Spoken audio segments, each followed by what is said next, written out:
Assalamualaikum warahmatullahi wabarakatuh. Perkenalkan, nama Ibu Nurul Hafizah yang akan mengajarkan kalian pada mata pelajaran IPA. Untuk hari ini kita akan mempelajari mengenai pemisahan campuran. Nah, di sini terdapat kompetensi dasar, indikator, dan tujuan pembelajarannya. Untuk kompetensi dasarnya yaitu 3.3 menjelaskan konsep campuran dan zat tunggal, unsur dan senyawa, sifat fisika dan kimia, perubahan fisika dan kimia dalam kehidupan sehari-hari. Kemudian 4.3 menyajikan hasil penyelidikan atau karya tentang sifat larutan, perubahan fisika dan perubahan kimia atau pemisahan campuran.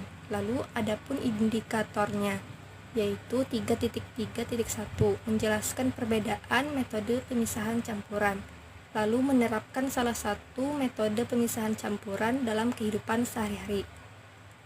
Sedangkan tujuan pembelajarannya yaitu melalui pengamatan terhadap video pembelajaran, peserta didik mampu menjelaskan perbedaan metode pemisahan campuran. Kemudian, melalui pengamatan terhadap video pembelajaran, peserta didik juga mampu menerapkan salah satu metode pemisahan campuran dalam kehidupan sehari-hari.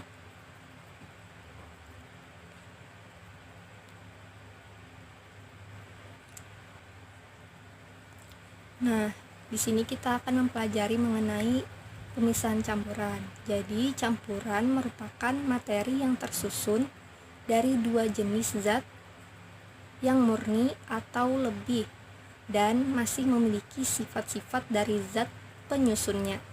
Adapun beberapa metode pemisahan campuran yang sering digunakan dalam kehidupan sehari-hari yaitu filtrasi atau penyaringan, kemudian sentrifugasi, destilasi atau penyulingan, kromatografi, dan sublimasi.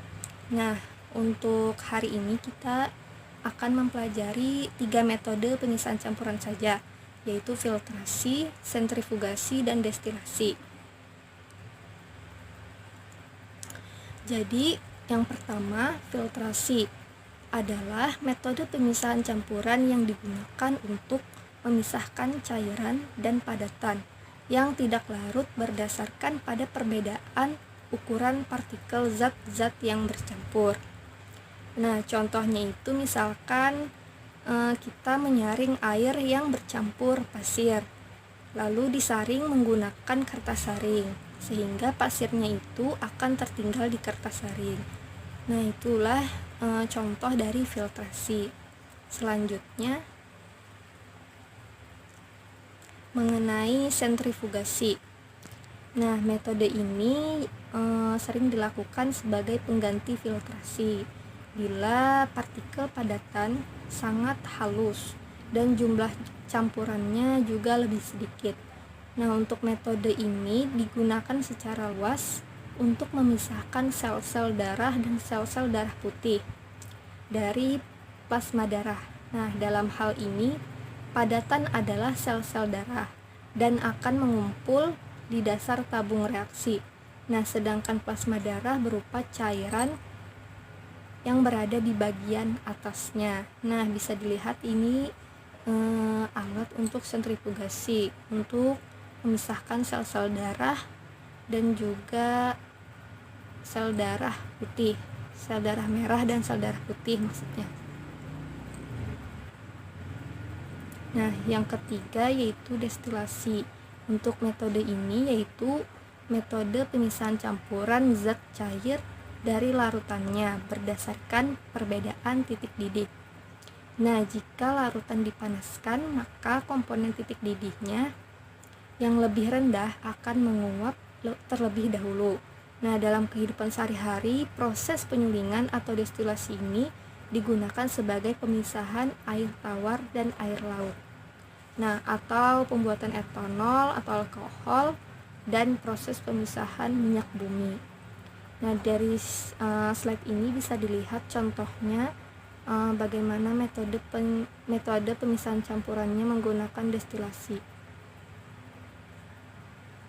Nah, selanjutnya simaklah video percobaan berikutnya tentang pemisahan campuran, yaitu filtrasi.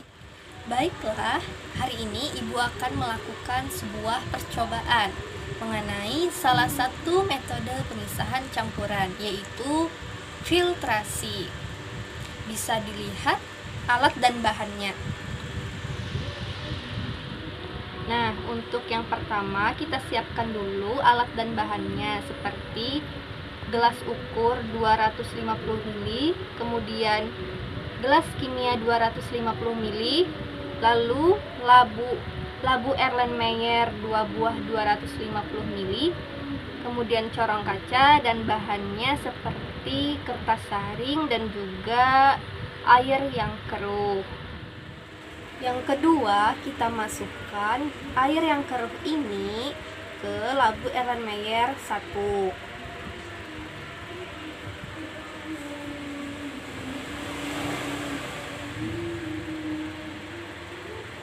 Sebanyak 150 ml.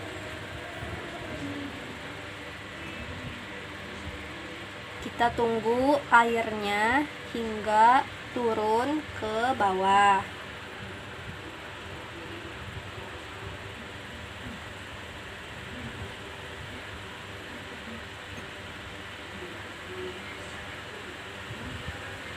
Tunggu sampai beberapa menit ya.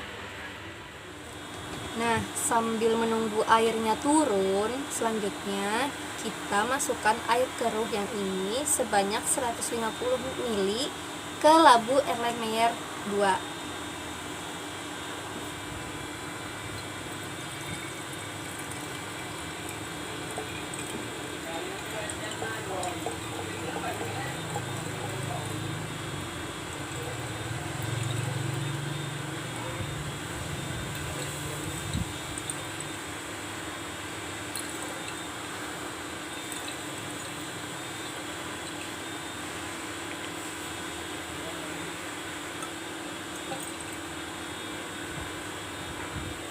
Nah, dari sini bisa kalian amati antara labu Erlenmeyer 1 dan Erlenmeyer kedua, yaitu dari warnanya dan juga endapannya ya.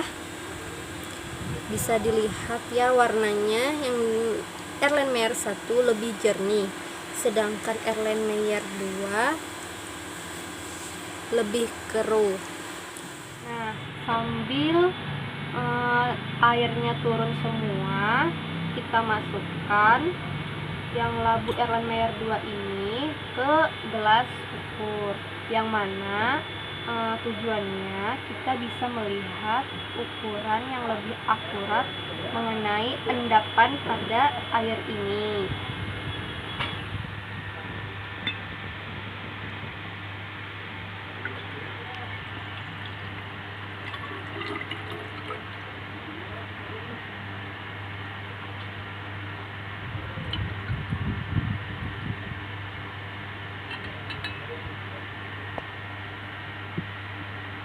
Kita tunggu sampai beberapa menit untuk melihat berapa kisaran endapan yang menumpuk di gelas ukur ini. Sambil dilihat, ini endapannya sekitar seperti ini ya. Terlihat sekali endapannya di corong kaca ini. Nah, inilah hasil dari percobaan kita. Bisa dilihat endapannya sekitar 1 mili dari air 150 ml.